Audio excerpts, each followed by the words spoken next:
अगर कभी मन में ये आए कि यहां ये बात अटक गई, ये बात नहीं हुई, कोई भी लक्ष्य तुम्हारे जीवन से बड़ा नहीं है। सबसे बड़ी चीज तुम्हारी खुद की जिंदगी है। सबसे पहली चीज तुम्हारी जिंदगी।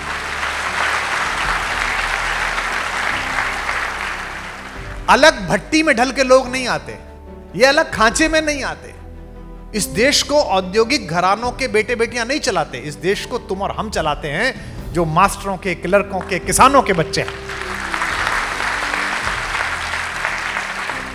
मेरा नहीं हुआ था आईआईटी में। 117 रुपए का फॉर्म भरा था मैंने। कैलकुलस कमजोर थी और ऑर्गेनिक कमजोर थी, नहीं हुआ, कोई दिक्कत नहीं। मैंने 117 का फॉर्म भरा था। आज की रेट में मैं आईआईटी से 117 करोड़ वसूल कर चुका हूं, पूरे देश के आईआईटी से।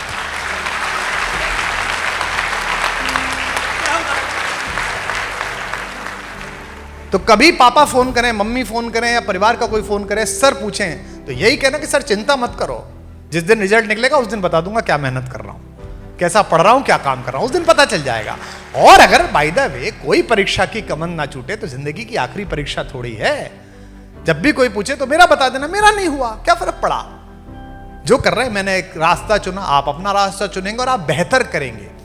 दुनिया परीक्षाओं के हथौड़ों से नहीं गढ़ी जाती, प्रतिभाओं की सोच से गढ़ी जाती है। क्या प्रतिभा कैसे।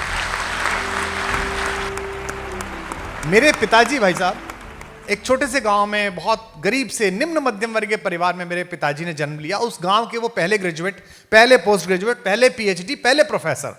10वीं करके वहां बीज इंस्पेक्टर की नियुक्ति करने वाले लोग आए। एक बीज इंस्पेक्टर तुम तो जानते भी नहीं होगे, सीड इंस्पेक्टर होता है गांव में, वो सीड की क्वालिटी चेक करता है। लोअर डिवीजन क्लर्क से भी नीचे का काम होता है। वो सबसे मेधावी बच्चे थे। गांव से 4 बच्चे सेलेक्ट हुए, उनमें से 3 को नौकरी मिल गई और मेरे पिताजी को नहीं मिली। और मेरे पिताजी बड़े परेशान हुए कि बताइए 11वीं में ही कमाने लायक हो जाता।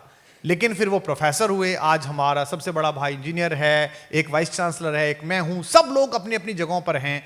अगर उस अपॉर्चुनिटी के छूटने पर मेरे पिताजी ने जिंदगी की लड़ाई हार दी होती तो आज ना हिंदुस्तान को कुमार विश्वास मिलता, ना हमें इस परिवार का सहयोग मिलता।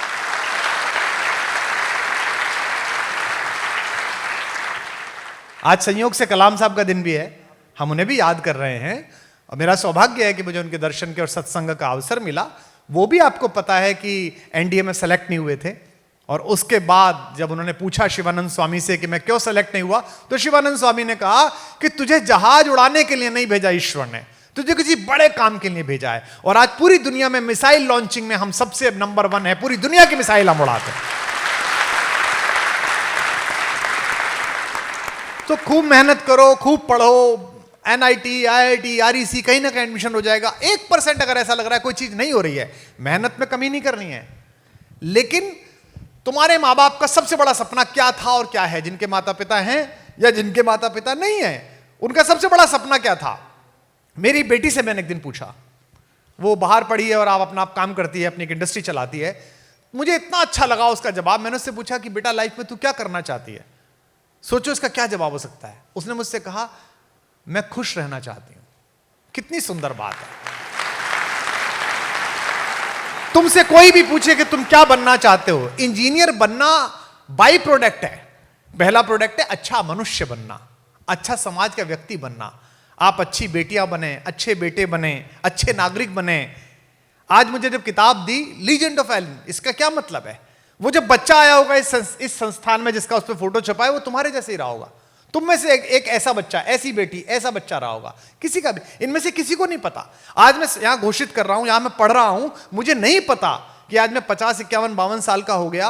25 साल बाद जब मेरा 75वां साल मना रहा होगा, तुम में से कोई देश का राष्ट्रपति होगा, कोई प्रधानमंत्री होगा, कोई दुनिया का सबसे बड़ा टेक्नोक्रेट होगा। ये अलग भट्टी में ढल के लोग नहीं आते, ये अलग खांचे में नहीं आते। इस देश को औद्योगिक घरानों के बेटे बेटियां नहीं चलाते। इस देश को तुम और हम चलाते हैं, जो मास्टरों के, क्लर्कों के, किसानों के बच्चे हैं। मेरा नहीं हुआ था आईआईटी में। 117 रुपए का फॉर्म भरा था मैंने। कैलकुलस कमजोर थी और ऑर्गेनिक कमजोर थी, नहीं हुआ, कोई दिक्कत नहीं।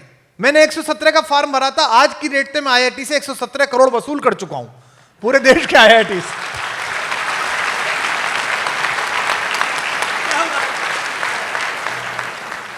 मेरे ऑफिस के लोग पूछते हैं, और मैं अतुल कनक बैठे हैं देश के सब महत्वपूर्ण साहित्यकारों में, मैंने अतुल भाई से भी कई बार कहा, और आज अच्छा हुआ कि मेरी भैया से बात हुई कि मैं आज यहां से घोषणा करता हूं और बताता हूं कि हमारी बात हुई है, बीच में एक ऐसे भाई हैं जो हमारे भी भाई हैं और आपके भी बहुत अच्छे मित्र हैं। आप लोग टेक्नोक्रेट बने, इस पर ये लोग मेहनत करेंगे, आप लोग मनुष्य बने, इस पर मैं मेहनत करूंगा एलिन के साथ मिलकर। मैं जापान गया पहली बार 2007-8 में, तो मुझे बड़ा आश्चर्य हुआ कि पूरे देश में मॉल, यहां भी खुल गई हैं, अब तो कोटा में भी मॉल खुल गई हैं, तो पूरे देश में स्टेशन पर कहीं भी जो एक्सीलेटर्स हैं उनमें सभी लोग सीधे हाथ की तरफ खड़े हुए हैं, एक के पीछे एक। तो मैंने पूछा इसका कोई नियम है क्या? बोले नहीं, नियम नहीं है। ऐसे ही वहां की जो ट्रेन थी उनमें लोग लाइन लगाकर खड़े हुए थे, लेफ्ट हैंड की तरफ सीधे हाथ से लोग उतर रहे थे, जब आखिरी आदमी बाहर निकल जाता था तब हम घुसते थे। आपने देखी होंगी दिल्ली की ट्रेन, आपने देखी होंगी बॉम्बे की ट्रेन। हमने 75 ईयर्स में नेशनलिटी क्या बनाई है, और बच्चों ये सरकारें नहीं बनाती। एक बात ध्यान रखना, सिकंदर और चंद्रगुप्त मर जाते हैं लेकिन अरस्तु और चाणक्य कभी नहीं मरते, वो सदा जिंदा रहते हैं, वो सदा रहते हैं। तो ये सब अरस्तु हैं, ये सब चाणक्य है, इनका काम है तुम में से सिकंदर निकालना।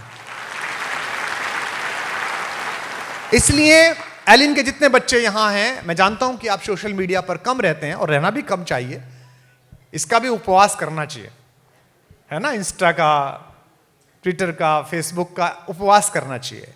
आपके कैंपस में तो ये सब व्यवस्था है ही, लेकिन मैं इस परिवार का एक स्व अधिग्रहित सदस्य हूं, मैंने खुद को खुद ही सम्मिलित कर लिया है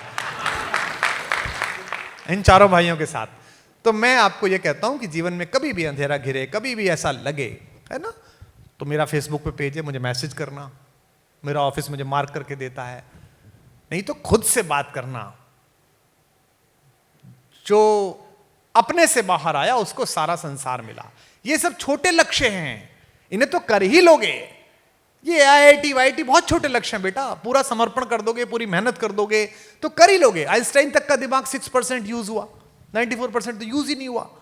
तो अगर तुम थोड़ा सा लगाओगे, थोड़ी सी मेहनत करोगे, एकाग्र रहोगे लक्ष्य पे, तो काम कर ही दोगे। लेकिन बैकड्रॉप में जो बड़ा कैनवस है, IITian बनना एक पेंटिंग है, लेकिन मनुष्य होना एक कैनवस है। Be a good human being. आपके होने से आपका परिवार, आपका इंस्टीट्यूट, आपका, अगर जिस बच्चे के साथ तुम रहते हो, जिस 2 लड़कियां जो एक रूम में रहती हैं, 4 बच्चे जो एक रूम में रहती हैं, अगर बची हुई 3 बच्चियां, बचे हुए 2 लड़के जो लड़के रहते हैं, अगर वो तुम्हारे होने से खुश नहीं हैं, तो तुम्हारा IITian होना भी बेकार है, तुम्हारी कोई सफलता अच्छी नहीं है। तुम्हारे होने से लोग खुश हों, तुम्हारे होने से, देखो बेटा, कोई भी चीज जब टूटती है तो उसमें से एनर्जी निकलती है। सर बताते हैं ना, यही बताया गया ना, हमको भी यही पढ़ा गया। जो तुम कर रहे हो वो मैंने सब करा है ना। ये तुमने तो, मैंने तो 11th में ही पूरा याद कर दिया था कि पूरी पीरियोडिक टेबल याद कर दो। Hydrogen, helium, lithium, beryllium, boron, carbon, nitrogen, oxygen, fluorine, Na, MgL, KCl, SCr, VCr, Mn, Fe, CONi, COZn, पूरी याद कर देते। मैंने कहा ये बड़ा तंग करेगी, इसे आगे से पीछे और ऊपर से नीचे याद कर लो। और पहला काम यही होता था कि वो पीछे की कॉपी पे खींच के बना देनी पूरी, याद कर लेते थे। कोई भी चीज टूटती है तो उसमें एनर्जी निकलती है। कभी सपना टूट जाए, कभी दिल टूट जाए, कभी कोई अपना टूट जाए, तो समझ लेना ईश्वर ने तुम्हें एनर्जी का न्यूक्लियस बनाया है।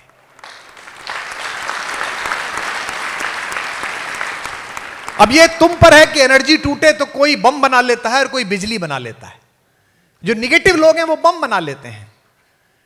मेरी खुद की लाइन से मैं खत्म करता हूं कि हिम्मत का सागर लांघो तो लहर लहर जयकारा होगा।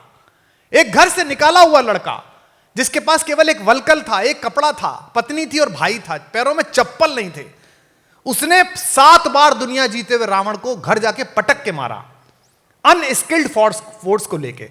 रावण की फोर्स तो स्किल्ड फोर्स थी, देवासुर संग्राम में देवताओं के चक्के छोड़ा दिए थे, लेकिन घर में घुस के मारा।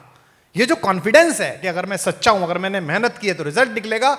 मैं सुनाता हूं आपको ये लाइन कि हिम्मत का सागर लांघो तो लहर लहर जयकारा होगा, और दिल टूटे या एटम टूटे दुनिया में उजियारा होगा। तो अगर कभी भी दिल टूटे अगर कभी भी मन परेशान हो तो मान लेना कि भगवान ने तुम्हारा न्यूक्लियस चुन लिया। You are the luckiest one. अब काम होने वाला है, अब तुम करने वाले हो। और आत्मविश्वास इतना रखना, कोई फर्क नहीं पड़ता कौन सी रैंकिंग आई, 100वीं आई, 1000वीं आई, कोई फर्क नहीं पड़ता। जब जटायु के घाव पूछ रहे थे राम, तो राम ने पूछा कि चाचा आप मेरे पिताजी के दोस्त रहे हो, मैं आपको स्वस्थ करा दूं, मतलब हॉस्पिटल ले चलूं। जटायु ने कहा कि नहीं बेटा अब मेरे मरने का समय आ गया। जटायु फाइटर प्लेन चलाते थे। ये जो गिद्ध विद्ध का मामला है ना, ऐसा नहीं था, वो फाइटर प्लेन चलाते थे। उस जमाने में टेक्नोलॉजी थी कि दूसरे के प्लेन में क्या हो रहा है ये आप अपने स्क्रीन पे देख सकते थे। तो उन्होंने देखा कि उस प्लेन में जो ऊपर जा रहा है सबसे बड़ा एयरफोर्स 1, उसमें एक सीता का अपहरण हो रहा है। ये एयरफोर्स 1 शांति की सीता का अपहरण आज नहीं कर रहा, पहले से करता है ये। अब थोड़ा दूर रहता है, न्यूयॉर्क रहता है, पहले लंका में रहता था। तो उसने देख लिया कि इसमें एक महिला का अपहरण हो रहा है, उसका वॉइस सैंपल उसने डेटा में डाला। तो वॉइस सैंपल डेटा में डाला तो सीता से मैच किया। तभी उसने कहा कि आपकी पत्नी का अपहरण हुआ है। ये साइंस है, सब पूरा साइंस है। तो उन्होंने कहा कि मैं आपका इलाज कर दूं। तो उन्होंने कहा नहीं बेटा अब तो मेरा समय आ गया, अब मैं जाऊंगा। तो जटायु ने पूछा कि बेटा जब मैं ऊपर जाऊंगा तो तुम्हारे पिता मिलेंगे, दशरथ मिलेंगे, मेरे दोस्त, मैं उनसे क्या कहूं। अब एक लड़का जो घर से निर्वासित है, वनवास में है, उसकी पत्नी का अपहरण रावण करके ले गया और वो अभी युद्ध करने के लिए जा रहा है, सेना बनाएगा बेचारा, वो क्या बोले। रामचरितमानस में बाबा तुलसीदास कहते हैं इसे कॉन्फिडेंस कहते हैं, इसे राम बनना कहते हैं, ऐसे बनो। वो कहते हैं आप मत कहना चाचा जी, पापा से जाके आप कुछ मत कहना, जो मैं राम अगर मैं उनका लड़का हूं तो कुल सहित खानदान सहित कही दशानन आए। रावण खुद ऊपर आके बताएगा कि क्या कर दिया था उसने। इसे कहते हैं confidence. This is called confidence. आप मत बताना पापा को। तो कभी पापा फोन करें, मम्मी फोन करें या परिवार का कोई फोन करे, सर पूछें तो यही कहना कि सर चिंता मत करो, जिस दिन रिजल्ट निकलेगा उस दिन बता दूंगा क्या मेहनत कर रहा हूं, कैसा पढ़ रहा हूं, क्या काम कर रहा हूं, उस दिन पता चल जाएगा। और अगर बाय द वे कोई परीक्षा की कमन ना छूटे तो जिंदगी की आखिरी परीक्षा थोड़ी है। जब भी कोई पूछे तो मेरा बता देना, मेरा नहीं हुआ, क्या फर्क पड़ा। जो कर रहे हैं मैंने एक रास्ता चुना, आप अपना रास्ता चुनेंगे और आप बेहतर करेंगे। दुनिया परीक्षाओं के हथौड़ों से नहीं गढ़ी जाती, प्रतिभाओं की सोच से गढ़ी जाती है कि आप प्रतिभा कैसे। तो आज तो कार्यक्रम है, मेरा तो मन था कि मैं आप लोगों से मिलूं। विशेष रूप से एलन परिवार ने आपको अपना बच्चा, अपनी बेटी, अपना बेटा समझ के गलेजे से लगाया है। और यही खूबसूरती है। व्यवसाय तो बहुत लोग करते हैं, पैसे तो बहुत लोग कमाते हैं, हर फूल वही माना जाता है जो आसमान में सुगंध और पृथ्वी में बीज छोड़ के चला जाए। सुगंध तो इनकी फैल ही रही है और बीज आप लोग हो, जिससे बड़े वृक्ष बनेंगे। मिले हर जख्म को मुस्कान से सीना नहीं आया, अमरता चाहते थे पर जहर पीना नहीं आया। तुम्हारी और मेरी दास्तां में फर्क इतना है, मुझे मरना नहीं आया, तुम्हें जीना नहीं आया। बहुत शुक्रिया, बहुत धन्यवाद। मुझे मरना नहीं आया, तुम्हें जीना नहीं आया।